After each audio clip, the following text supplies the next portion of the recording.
시작할까요?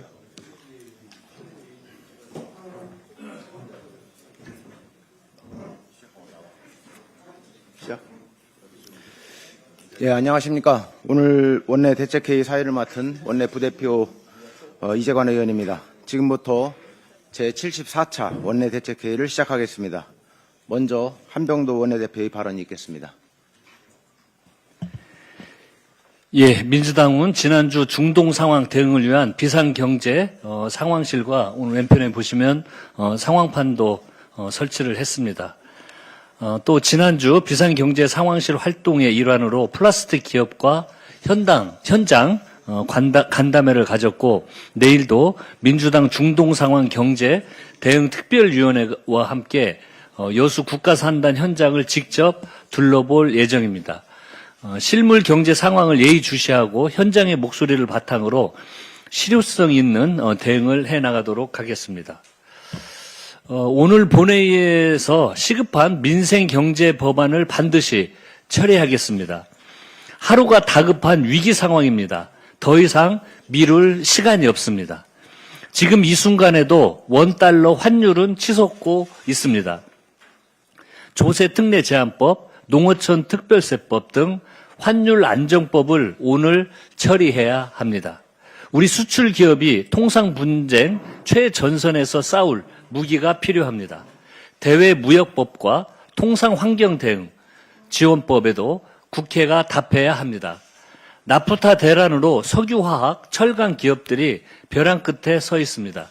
경제안보 공급망 안정화 지원법, 기업환료 재고 특별법은 더 이상 선택이 아닙니다. 민주당은 오늘이 마지막이라는 기회라는 마음으로 이 법안들을 반드시 통과시키겠습니다. 정부가 오늘 25조 원 규모 추경안을 제출합니다. 다행히 여야가 어제 추경안 처리를 위한 일정에 합의했습니다. 4월 2일 시정연설을 시작으로 3일, 6일, 13일 대정부 질문, 7일, 8일 애결위 종합정책질의와 부별 심사를 거쳐 4월 10일까지 본회의에서 추경안을 처리하기로 뜻을 모았습니다. 중동 상황이 한 달을 넘어가면서 기름값과 환율, 주가와 물가 등 모든 지수가 요동치고 있습니다. 이번 추경은 고유가, 고환율로 직접 타격을 받는 취약계층과 기업을 살리는 응급수혈 추경입니다. 하루라도 늦으면 그만큼 더 많은 국민이 쓰러집니다. 오늘부터 딱 11일입니다. 민주당은 이 11일을 단 하루도 허투루 쓰지 않겠습니다. 추경의 신속 처리를 위해 총력을 기울이도록 하겠습니다. 어둠은 결코 빛을 이길 수 없습니다. 진실은 반드시 밝혀집니다. 쌍방울 대북 송금 사건을 이재명 죽이기의 도구로 조작하려 한 윤석열 정치검찰의 추악한 민낯이 만천하에 드러났습니다. 정치검사 박상용은 이화영 전 부지사의 변호인에게 이재명이 완전한 주범이 되는 식의 자백이 있어야 한다고 말했습니다. 보석 석방과 공익제보자 신분 보장이라는 미끼로 구속된 피의자를 회유, 협박하고 형량 거래를 시도한 것입니다. 정치검찰이 이재명을 잡겠다는 목표를 정해놓고 이화영 부지사와 쌍방울 관계자를 상대로 허위 자백을 설계한 것은 대한민국 형사사법 시스템과 법치를 완전히 무너뜨리는 중대한 범죄입니다. 국민 여러분께서도 분노하고 계십니다. 민주당은 조작기소, 국정조사를 통해 윤석열 정치검찰의 표작수사와 조작기소의 진실을 밝혀내겠습니다. 조작기소 국정특위는 오는 3일 쌍방울 대북송금 사건을 시작으로 7대 의혹 사건에 대한 기간 보고와 청문회를 진행합니다. 대장동 위례 사건과 김용 부원장 사건, 부동산 통계 조작 사건, 서해 공무원 피격 사건 조작 기소의 진상을 낱낱이 파헤치겠습니다. 정권 차원의 정적 사냥에 가담한 정치 검사들을 전원 증언대에 세우도록 하겠습니다. 구구 유튜브와 SNS에서 울산 비축기주의 원유 90만 배럴이 북한으로 흘러갔다는 가짜뉴스가 확산되고 있습니다. 제가 산업통상자원부에 직접 확인을 했습니다. 완전한 거짓입니다. 지난번에는 전환길 뉴스가 싱가포르 160조 원 해외 비자금, 군사정보 유출, 가짜뉴스를 유포하더니 이번에는 중동 위기라는 국가적 긴장 상황을 틈타 음모론으로 조회수를 올리고 뉴스 장사를 하는 자들이 있습니다. 정말로 나쁜 사람들입니다. 국가 에너지 안보를 소재로 한 의도적 선동이고 국가 신뢰를 무너뜨리는 명백한 중대 범죄입니다. 패가망신이라는 말이 괜히 있는 게 아닙니다. 법적, 정치적 책임을 반드시 지게 될 것입니다. 지금 이 순간에도 밤을 새워 원유 수급 안정을 위해 뛰고 있는 산업통상부 자원부와 한국석유공사 직원들, 위기의 최전선에서 구순땀을 흘리는 대한민국 공무원들이 있습니다. 이들의 사기를 꺾는 일은 결코 용납할 수 없습니다. 민주당은 형사 고발을 포함한 모든 법적 조치를 추진할 것입니다. 법이 허락하는 가장 강력한 방법으로 끝까지 추적하겠습니다. 이상입니다. 예, 다음은 한정혜 정책위의장의 발언이 있겠습니다. 오늘은 이재명 정부 출범 301일째가 되는 날입니다. 국민들께서 말씀하시는 이재명 정부 300일은 일 잘하는 대통령, 효능감이 체감되는 정부였습니다. 내란을 넘어 대한민국의 회복 탄력성과 건재함을 전 세계에 알리고 한미 관세 협상 타결에 이어 중동 전쟁 위기 상황에 처한 지금도 한시도 쉼 없이 뛰고 있으며 국민은 그러한 이재명 정부의 끝없는 신뢰를 보내고 계십니다. 지방주도 성장의 기치 아래 40년 만에 광주 전남 통합으로 5극 3특 대한민국 성장지도 변화의 물꼬를 텄습니다. 그야말로 민주당과 정부가 하나 되어 대한민국을 다시 일으킨 300일이었습니다. 앞으로 남은 1520여일 더 많은 성과를 내도록 국민과 함께 뛰겠습니다. 중동 전쟁발 경제 여파가 국민의 일상 속으로 깊숙이 영향을 미치고 있습니다. 우리의 일상이 흔들리고 있는 것입니다. OECD는 올해 우리나라 경제 성장률 전망치를 2.1에서 1.7%로 하향 조정했습니다. 원달러 환율은 1,500원대에서 내려오지 않고 있습니다. 중동발 에너지 쇼크가 글로벌 공급망에 영향을 주고 실물 경제로 전이되고 있는 상황에서 국민이 겪는 경제 충격을 최소화하기 위해서는 모든 수단을 다 동원해야 합니다. 무엇보다 신속한 추경이 중요합니다.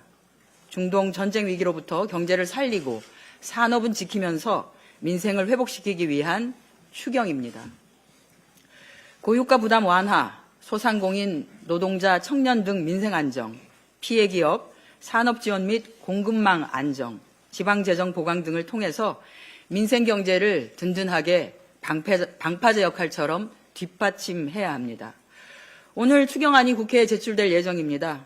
여야가 추경 처리에 합의한 만큼 심사에 박차를 가하겠습니다.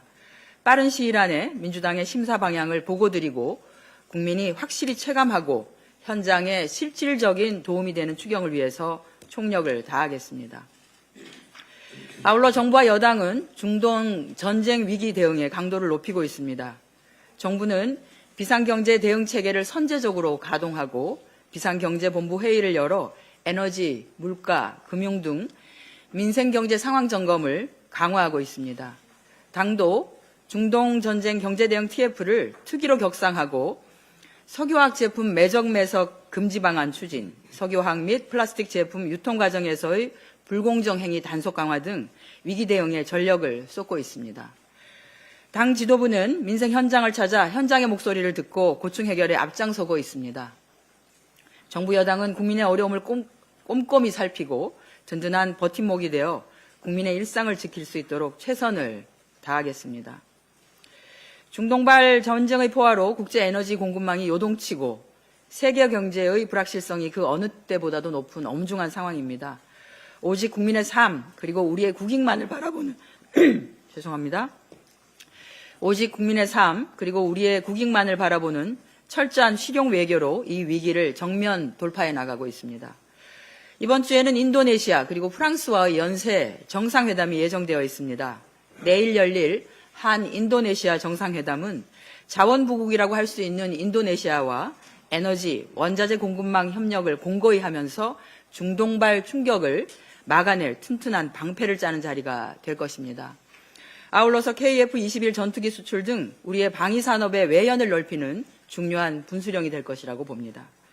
이어질 한 프랑스 정상회담 역시 매우 뜻깊습니다.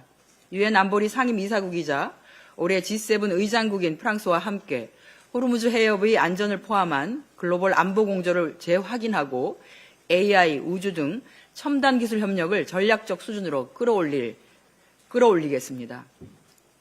더불어민주당의 외교안보 기조는 확고합니다. 국제해상로의 안전한 통행이라는 대원칙을 적극 지지하며 불필요한 군사적 개입은 자제하고 다자주의적 외교를 통해 평화와 경제적 실리를 동시에 챙기겠습니다. 정부의 이러한 실용 외교가 빛을 발하고 우리 기업들이 글로벌 공급망 위기 속에서 굳건히 버텨낼 수 있도록 국회도 초당적으로 협력해야 합니다. 위기를 기회로 바꾸는 유능한 외교, 더불어민주당이 든든하게 뒷받침하면서 흔들림 없이 국익을 지켜내겠습니다. 이상입니다. 예, 이어서 천준호 원내 운영수석 부대표의 발언이 있겠습니다.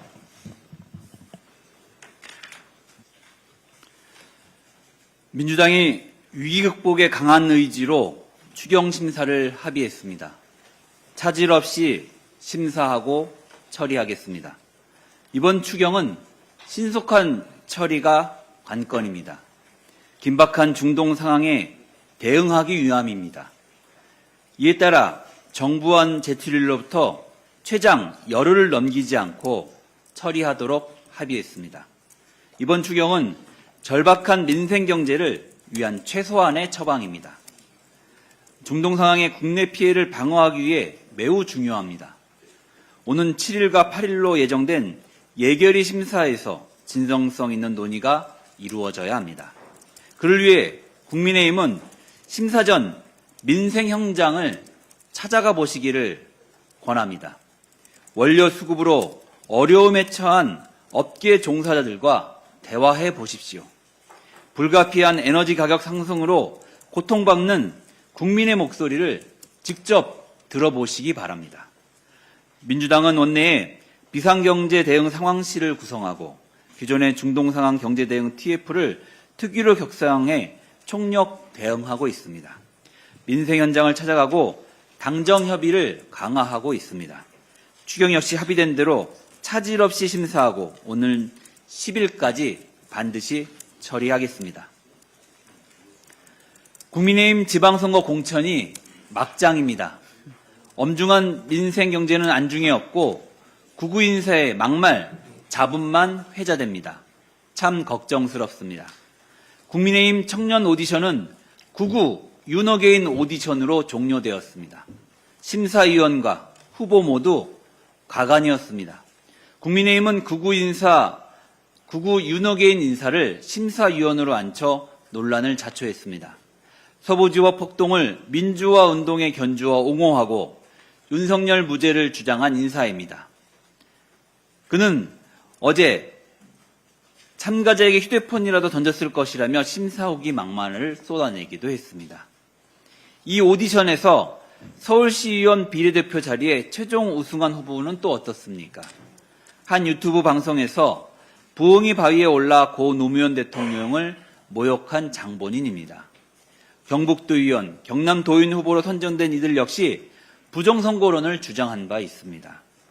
폐륜 언행과 윤어게인 구구 사상이 국민의힘 후보 선발 기준이었던 것입니까? 공당의 공천심사 과정이라고는 믿기 어려울 만큼 참담합니다. 국민의힘 공천 잡음은 이뿐만이 아닙니다. 이진숙 전 방통위원장은 공천에 불복해 당 지도부를 만난 것으로 보도되었습니다. 여전히 대구시장 예비후보 어깨띠를 메고 인사도 다닌다고 합니다. 주호영 의원은 컷오프에 반발하며 가처분 신청을 내기도 했습니다. 국내 정세가 불안하고 민생 경제가 위중합니다. 이 와중에 국민께서 언제까지 국민의힘의 아귀다팀을 지켜봐야 합니까? 이제는 왜 공천을 받으려 하는지, 왜 공천권을 행사하려는지조차 알 수 없는 지경에 이르렀습니다. 국민의힘은 구구 윤여개인 경쟁을 중단하십시오. 지금은 민생 위기를 극복할 수 있는 능력, 지역 발전과 비전, 정책을 보여야 할 때입니다. 네, 다음은 전용기 원내 소통수석 부대표의 발언이 있겠습니다. 네. 오늘 뉴스공장에서 서민석 변호사가 추가 녹취를 공개했습니다. 기자 여러분들께서는 그리고 국민 여러분들께서는 그 녹취를 상세하게 봐주시면 좋겠다는 말씀 드리겠습니다. 지속적으로 국민의힘과 야당에서는 언제 전체 녹취를 공개할 거냐라고 하시는데 저희는 급하지 않습니다. 차차 공개할 겁니다. 걱정하지 마셨으면 좋겠다는 말씀을 드리고요. 박성현 검사의 육성 녹취, 이것은 검찰 입장에서는 앞으로 나올 추가 녹취 내용은 핵폭탄급일 것이다 라는 말씀 드리겠습니다.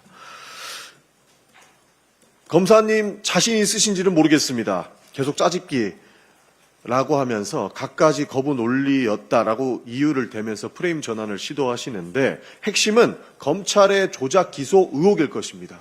아무리 프레임을 전환하려고 하더라도 검찰이 검찰권을 가지고 남용을 했든 조작을 했든 이 또한 큰 문제이기 때문에 핵심을 피해 나가려고 하시는 시도는 그만 멈춰주기를 바라겠습니다. 끝까지 조작은 없었다, 문제가 없었다라고 단정하실 수 있겠습니까? 지금 검찰의 해명을 보면 하나같이 같은 이야기뿐입니다. 거절 과정이었다, 법리적 설명이었다, 원칙을 설명했을 뿐이다. 그러나 국민이 듣고 있는 것은 전혀 다른 내용입니다. 자백이 필요하다고 말하고 보석 가능성을 엄복하고 추가 수사를 막고 있다고 이야기하고 있습니다. 이게 정말 단순한 거절입니까? 그냥 법리 설명이었습니까? 그리고 오늘 아침에 추가 녹취가 하나 더 나왔는데 서민석 변호사가 당신 제3자 뇌물로 가는 순간 당신은 지금보다 더 죽는다라고 이야기를 했어요. 그러니까 그 상황에서 검사님 말씀을 또 새로 듣는 거네요 라고 하는 것에 박상용 검사의 답변은 저는 이제 얘기가 그거였어요. 그러면 부인을 했을 경우에 어떤 게 더 좋은 방안이 뭐가 있냐. 만약에 부인했을 경우에는 서 변호사님께서 이걸 다 무죄로 받아줄 수 있냐라고 하시더냐. 그게 아니라 오히려 진짜 10년에서 시작하는 것은 아닌가요? 그렇게 하면? 이라고 답변을 했다고 합니다. 이게 법리적 설명이었습니까? 무죄 받아줄 수 있냐라고 변호사한테 물어보는 것이 정상적입니까? 수사의 방향을 제시하고 그에 따른 이익과 불이익을 함께 언급하는 것이 과연 정상적인 수사인지 모르겠습니다. 검사는 갑의 위치에 있다고 볼 수 있습니다. 원래 갑은 기억을 잘 못합니다. 아니, 기억을 못할 수도 있습니다. 그러나 수사를 받는 을의 입장은 다릅니다. 자신의 거짓 자백으로 문제가 될 수 있는 상황이냐, 이 판단보다 지금 당장에 가족과 지인을 수사할 수도 있겠다고 생각을 하고 자신의 거짓 자백으로 그것을 막을 수도 있다라고 판단하는 상황, 한 측에 몰린 피해, 검찰에 조사받는 사람 입장에서는 너무나도 무겁게 받아들였을 것입니다. 그 자리에 있었던 사람에게 그것이 어떠한 압박으로 느껴졌을지는 국민 여러분들께서 충분히 판단하실 수 있을 거라고 보고 있습니다. 얼마나 두려웠겠습니까? 얼마나 가족과 지인들에게 미안한 마음이 먼저 들었겠습니까? 검찰은 정말 단 한 번도 그런 일이 없었다라고 단언할 수 있습니까? 이것이 바로 회유고 압박일 수 있다라는 생각을 하셔야 합니다. 그런 방식으로 진술을 유도하고 없던 사실까지 만들어내게 하는 것, 그것이 바로 조작이 될 것입니다. 지금 제기되고 있는 것은 단순한 해석의 문제가 아닙니다. 수사의 핵심이 조작되었을 수 있다는 중대한 의혹입니다. 그럼에도 검찰은 짜집기, 전체 공개라는 말로 정치적 물타기에만 몰두하고 있는 것이 참으로 안타깝습니다. 이런 방식으로 진실을 숨길 수 없다는 부분도 다시 한번 말씀드립니다. 검사의 녹취가 나왔는데 야당은 프레임 전환 전략으로 덮어주기에 급급한 듯합니다. 이미 드러난 내용만으로도 충분히 국민은 판단하고 있는데 후아무치한 모습만 보여주고 있습니다. 핵심은 순차적으로 공개할 것입니다. 다시 한번 말씀드리지만 저희는 급하지 않다는 말씀을 드립니다. 전체를 공개하라고 하는 말씀은 패 닦아고 방어 논리를 세울 수 있게끔 도와달라라고 하는 말로밖에 느껴지지 않습니다. 그 속내를 저희가 모르겠습니까? 이 사안의 실질적 진실이 밝혀지는 것은 국정조사에서 밝혀지실 것이다라는 말씀 드리겠습니다. 수사 과정에서 조작, 회유, 협박이 있었다면 그 책임을 반드시 물을 것이라는 말씀 드리겠습니다. 본질을 흐리려는 정치적 시도 역시 예외 없이 책임을 묻겠습니다. 다시 한번 묻겠습니다. 지금까지 이 해명 끝까지 감당하실 수 있겠습니까? 민주당은 검찰의 회유 압박 의혹 그리고 조작 기소 의혹을 반드시 진상규명하도록 하겠습니다. 이상입니다. 예, 이어서 조인철 원내부대표의 발언이 있겠습니다. 예, 안녕하십니까. 광주 서구갑 국회의원 원내부대표 조인철입니다. 중동 상황이 예상보다 악화하면서 고유가와 고환율의 파고가 매우 높습니다.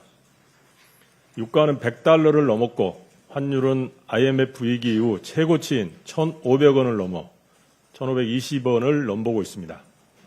OECD는 올해 한국 성장률을 2.1%에서 1.7%로 전망치를 낮췄습니다. 정부는 이재명 대통령을 중심으로 이 비정상적인 대총격으로부터 국민의 삶을 지키기 위해 모든 역량을 집중하고 있습니다. 새로운 공급망을 확보하고 휘발유 등 석유 제품 최고 가격제 도입, 유류세 인하폭 확대 등을 긴급 시행하여 유가 급등으로 인한 서민의 고통을 완화하고 있습니다. 말 그대로 열일하고 있습니다. 이제 정치권도 호응해야 합니다. 민생에는 여야가 따로 없습니다. 국민의힘도 다르지 않으리라 믿습니다. 우선 중동 상황에 따른 민생 파산을 막는 응급처치인 추경의 신속 처리입니다. 여야가 어제 4월 10일까지 추경 처리를 합의하여 천만 다행입니다. 민생은 절박합니다. 소상공인의 경기는 뚝 떨어졌습니다. 경기 체감지수는 작년 10월 79.1에서 지난달 68.1까지 무너졌습니다. 이번 추경은 추가 국채 발행 없이 초과 세수만을 활용합니다. 야당이 우려하는 재정 건전성도 해치지 않으며 물가 상승 압력도 크지 않습니다. 고유가 고환율에 직격탄을 맞은 취약계층과 지방의 소상공인 등에 대한 핀셋 지원이 절실합니다.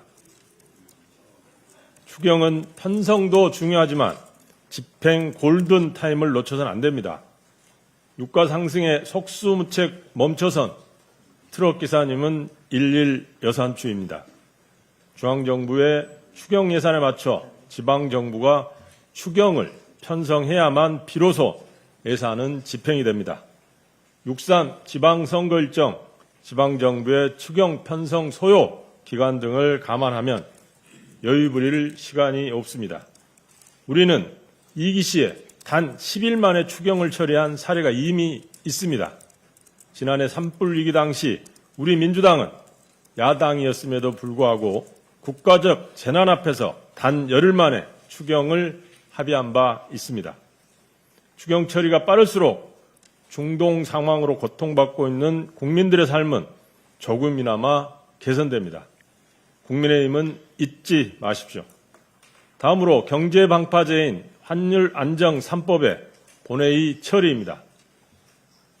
환율 안정 3법은 해외로 나간 자금의 국내 복귀를 유도하기 위한 최소 장치이며 자금의 외환시장 상황에 따른 이기 대응 매뉴얼이기도 합니다.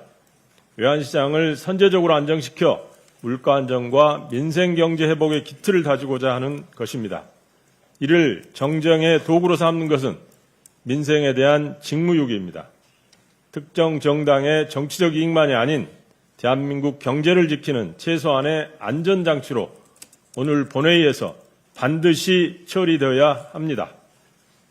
마지막으로 부마 5.18 민주항쟁 헌법 전문수로 이번 기회를 놓쳐서는 안 됩니다. 우리 국민은 12.3 내란을 한 방울의 피도 흘리지 않고 막아냈습니다. 그 공로로 노벨 평화상 후보로도 추천되었습니다. 12.3 내란 같은 사건이 재발되지 않도록 우리의 민주주의를 더욱 공고화하기 위해서는 헌법 개정만이 답입니다. 적어도 부마 민주항쟁과 5.18 민주항쟁을 헌법 전문에 수록하는 개정안이 이번 6.3 지방선거와 함께 국민 투표에 붙여져야 합니다. 이것은 역사의 명령입니다. 이미 국민의힘을 제외한 원내 6개 정당은 헌법 개정에 합의했습니다. 국민의힘도 즉각 응답하십시오. 감사합니다. 예, 이어서 김남근 원내부대표의 발언이 있겠습니다. 예, 육과학 등으로 위기에 처한 정유산업과 플라스틱 산업, 대기업과 중소기업 간 상생으로 위기를 극복해야 됩니다. 민생 담당 원내부대표를 맡고 있는 김남근 의원입니다. 2008년 금융위기와 러우 전쟁 등 유가급 등 위기시마다 정유사와 석유화학 회사들은 독과점적 지위를 이용해서 공급 가격을 크게 올리고 조 단위의 영업이익에 성과급 잔치를 벌이기도 했습니다. 반면에 원재료를 공급받는 중소기업들은 몇 년 동안도 해결하기 어려운 큰 적자를 떠안고 비명을 지르는 일이 반복되었습니다. 이재명 정부에서는 누구는 위기를 기회로 이용하고 누구는 위험을 다 떠안아서 비명을 지르는 불공정한 위기 극복이 일어나지 않도록 할 것입니다. 위험에 따른 부담을 공정하게 배분하고 대기업과 중소기업의 상생으로 위기를 극복할 것입니다. 이와 같은 취지에서 정유 사사와 휘발유 경유 공급 가격에 대해서 최고 가격제를 시행하고 있습니다. 2주마다 가격 조정을 통해서 천천히 가격이 오르도록 하고 있습니다. 윤석열 정권 때처럼 시장이 독과점 상태인데도 그냥 시장에 맡기겠다는 안일한 행정을 하지 않을 것입니다. 더 나아가서 이번 사태를 계기로 가격을 정하지 않고 한 달, 두 달 후에 사후 정산하는 불투명한 거래 구조도 개혁해야 합니다. 한 정유사로만 100% 공급을 받도록 하는 불공정한 전속거래 계약 구조도 개혁해야 합니다. 일본은 일주일 단위로 각 정유사의 휘발유 공급 가격을 공개하고 이를 바탕으로 소비자들이 휘발유 구매를 선택하도록 하고 있습니다. 위기 시에 그 부담을 주유소나 소비자들이 고스란히 떠안게 하는 거래 구조를 개혁해서 지속 가능한 석유 산업 구조를 만들어야 할 것입니다. 플라스틱 원재료 공급에 대해서도 가격 급등을 막는 안전장치와 사후 정산제 같은 불공정한 거래 구조에 대한 개혁이 필요합니다. 플라스틱 소재 부품을 생산하는 중소기업들은 라면 봉지와 같은 음식물 포장용기, 배달 포장재, 농업용 밀, 반찬 그릇 등의 생활용품, 전자제품과 자동차의 몸체 박스까지 우리 생활과 산업을 떠받치는 뿌리 산업의 기반입니다. 플라스틱 중소기업들은 석유화학 회사들로부터 플라스틱 원재료인 합성수지 공급 가격을 3월에만 50% 인상한다는 일반적인 통보를 받았습니다.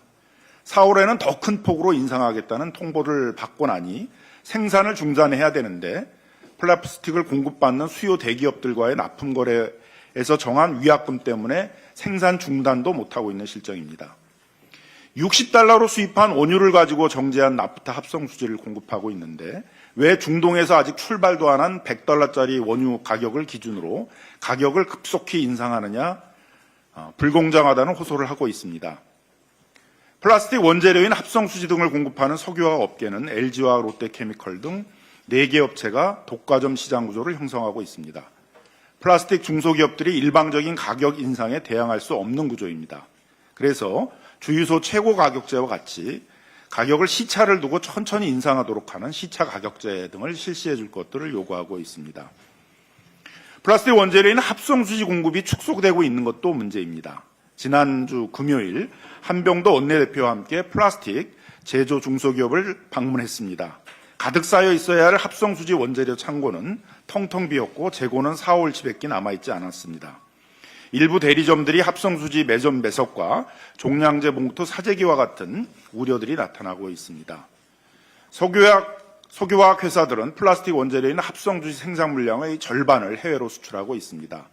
나프타 수출 규제를 하고 있지만 합성수지 수출 규제는 하고 있지 않습니다.